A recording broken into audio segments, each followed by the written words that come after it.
Durante todo o ano de 2009, a equipe do Ecosenado acompanhou os trabalhos da Comissão Mista de Mudanças Climáticas.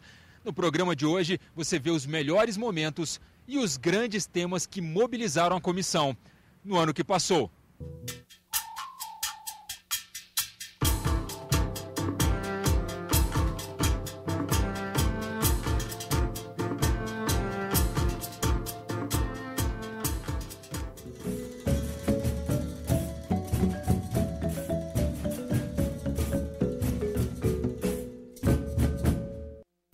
Segundo estudos da Fundação Getúlio Vargas, os campos do pré-sal podem aumentar em 4 vezes as emissões de gás carbônico.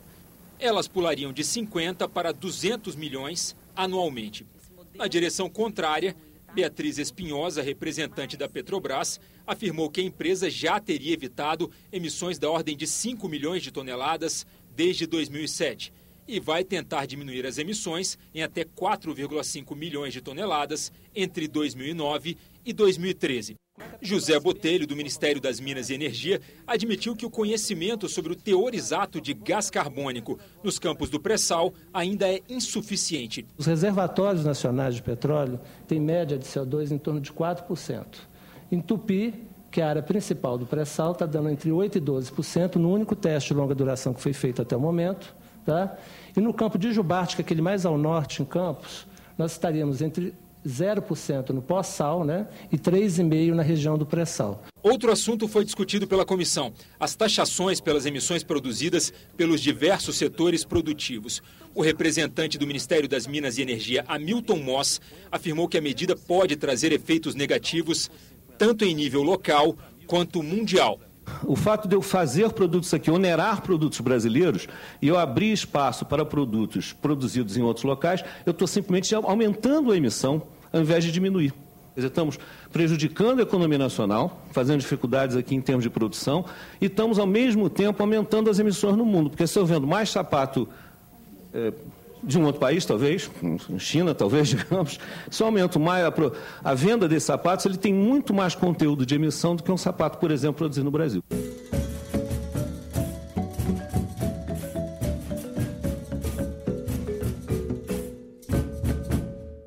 Guilherme Fagundes, da BMF, iniciou os debates fornecendo alguns dados sobre o mercado global de carbono. Em 2008, foram negociados 120 bilhões de dólares em nível mundial. O Brasil é responsável por 10% deste movimento, considerados os créditos já negociados. Segundo Fagundes, a Europa é um bom exemplo de mercado organizado onde metade das operações com os créditos são realizadas em bolsas de valores. Ele destacou a criação dos fundos de investimento específicos para o setor e defendeu um regime tributário diferenciado para o mercado de carbono e que não penalize o investidor estrangeiro, mas admitiu que a falta de regulamentação vem criando um ambiente de insegurança e falta de transparência. A gente continua vendo o mesmo modus operandi, né, onde as transações são realizadas fundamentalmente de forma bilateral, né, fechada através de contratos de gaveta e liquidadas lá fora, né. Apesar de todos os esforços da Bolsa, um pequeno número de transações migraram do balcão para o ambiente de Bolsa. O deputado Fernando Gabeira fez uma proposta de projeto de lei que deve apresentar sobre a tributação dos créditos de carbono.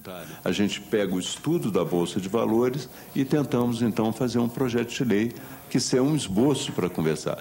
E esse projeto de lei nós podemos incluir ou na reforma tributária, não é, que está em curso, ou podemos apresentá-lo isoladamente. O diretor da Comissão de Valores Mobiliários e doutor em Direito Econômico, Otávio Yazbek, explicou o voto que concedeu no colegiado da entidade sobre a natureza jurídica dos créditos de carbono. Tive a oportunidade de fazer nesse voto que foi submetido ao colegiado uma análise da estrutura dos créditos de carbono e de concluir que eles não são derivativos, porque eles não são a negociação futura de nada para fins de hedge ou especulação. Eles são resgatáveis em um bem da vida, resgatáveis em uma obrigação que aquele participante deveria cumprir, não resgatáveis em uma remuneração exclusivamente financeira. Não são produtos tipicamente financeiros, de mercado.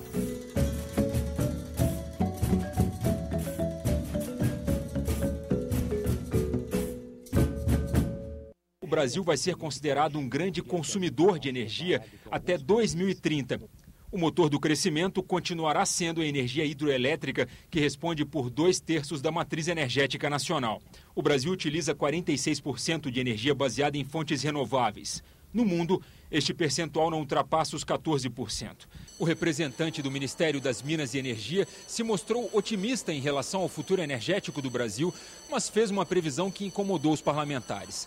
Apesar do cenário de mudanças climáticas, o mundo continuará usando combustíveis fósseis nas próximas décadas. Eu sou completamente cético em nós conseguirmos, nesses próximos anos, eu falo próximos anos, são 3, 4 décadas, conseguirmos mudar esse cenário internacional.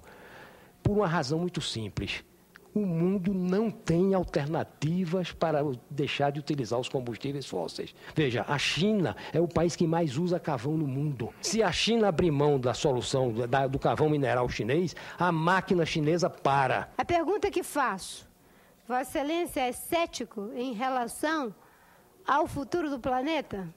Porque os cientistas estão dizendo que se nós não mudarmos a matriz energética, se não descarbonizarmos as nossas economias, se nós passarmos dos 2 graus de temperatura, de elevação em 2 graus de temperatura, nós vamos chegar num ponto que não há mais retorno.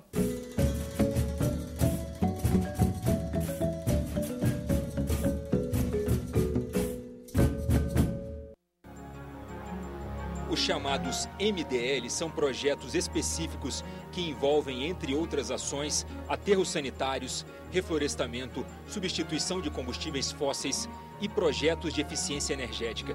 Eles geram créditos no mercado de carbono que podem ser comprados por países desenvolvidos. O MDL, os Mecanismos de Desenvolvimento Limpo, os NAMAs, Ações Nacionais de Mitigação, e os RED, Redução de Emissões por Desmatamento e Degradação. São instrumentos transnacionais que podem ser financiados pelos países desenvolvidos através de projetos nos países em desenvolvimento.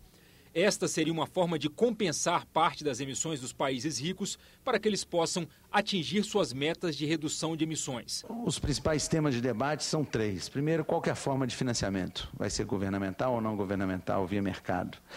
Segundo, se pode compensar ou não. E a lógica da compensação já existe. O Brasil já aceitou a compensação em projetos na área de energia, aterros sanitários e outros. Então, nós já aceitamos o conceito de compensação. A lógica é, poderemos aceitar também para florestas ou não?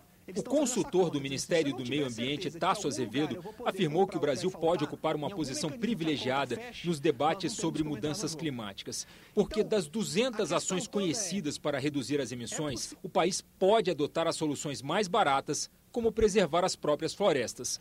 É muito importante que nós definamos agora quais são os limites de emissões que nós podemos ter para o planeta e definamos agora a nossa parcela de responsabilidade. Porque definir essa parcela de responsabilidade no futuro significará ter mais responsabilidade ainda do que temos hoje.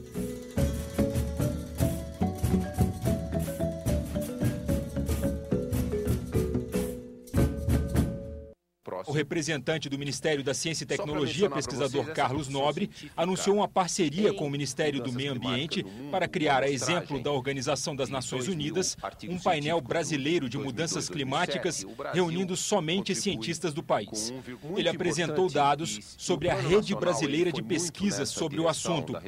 Foram investidos inicialmente R$10 milhões. 50 instituições já fazem parte do projeto. Esta rede irá orientar as políticas públicas sobre mudanças climáticas.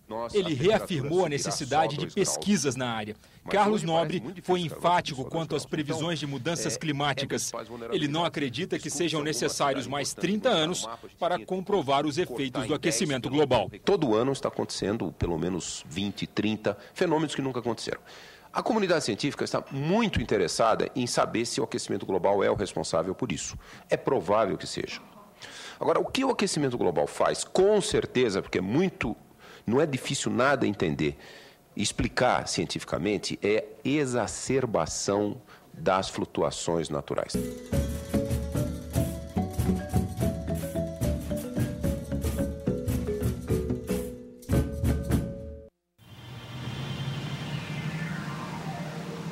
A A Antártica possui um território que corresponde a 1,5 vezes a extensão do Brasil.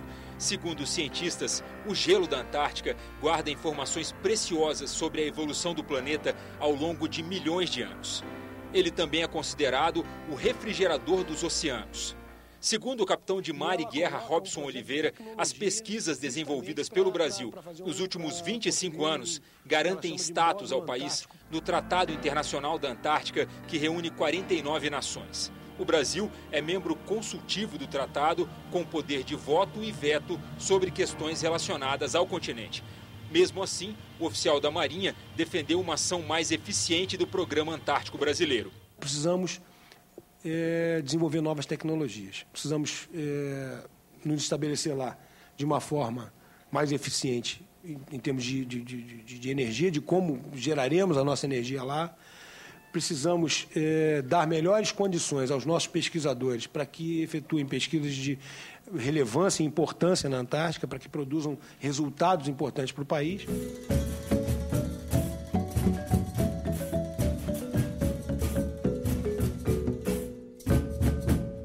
No Vale do Itajaí, litoral norte de Santa Catarina, fortes chuvas provocam enchentes e desabamentos. Alguns dias se passam e a dimensão da catástrofe é surpreendente. Mais de 80 mil desabrigados, 135 mortos. Menos de um ano depois, a Assembleia Legislativa de Santa Catarina aprova um Código de Meio Ambiente que reduz as restrições à ocupação do solo impostas pela legislação brasileira. A nova lei gera muitas controvérsias. Dados apresentados no seminário de Florianópolis mostram que nos últimos 4 anos, Santa Catarina foi o segundo estado brasileiro que mais destruiu a Mata Atlântica. O seminário, promovido pela Comissão de Mudanças Climáticas do Congresso Nacional, discutiu os rumos da política ambiental em Santa Catarina. Parlamentares, representantes da sociedade civil e do governo do estado analisaram propostas e estratégias para enfrentar os efeitos do aquecimento global. Cada vez mais nós precisamos preparar ciência, tecnologia e pessoal para acompanhar e ter uma atuação mais eficiente nas consequências das mudanças climáticas. Ivo Bucaresc, representante do Ministério do Meio Ambiente, foi categórico. Ele disse que o Código Estadual do Meio Ambiente, aprovado em março deste ano pelo estado de Santa Catarina, é uma ameaça à unidade nacional. Nós demos uma ordem ao IBAMA dizendo que aonde a legislação federal bate na legislação estadual, ou seja, onde a estadual, contrapõe a federal, vale a federal e o IBAMA deve continuar agindo segundo a legislação federal aqui em Santa Catarina.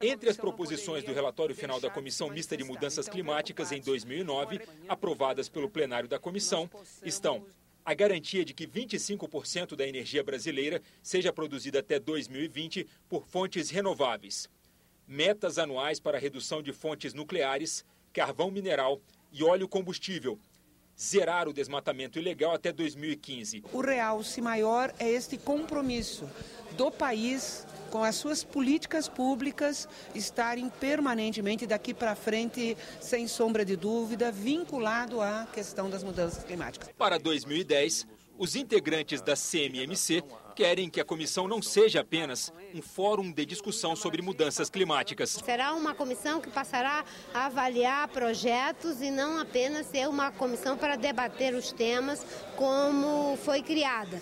E o deputado Colbert acabou também acrescentando a essa minha proposta a ideia de que também ela possa interferir sobre o orçamento. Entre em contato com o nosso programa pelo telefone 0800 61 2211 ou pelo endereço www.senado.gov.br/TV.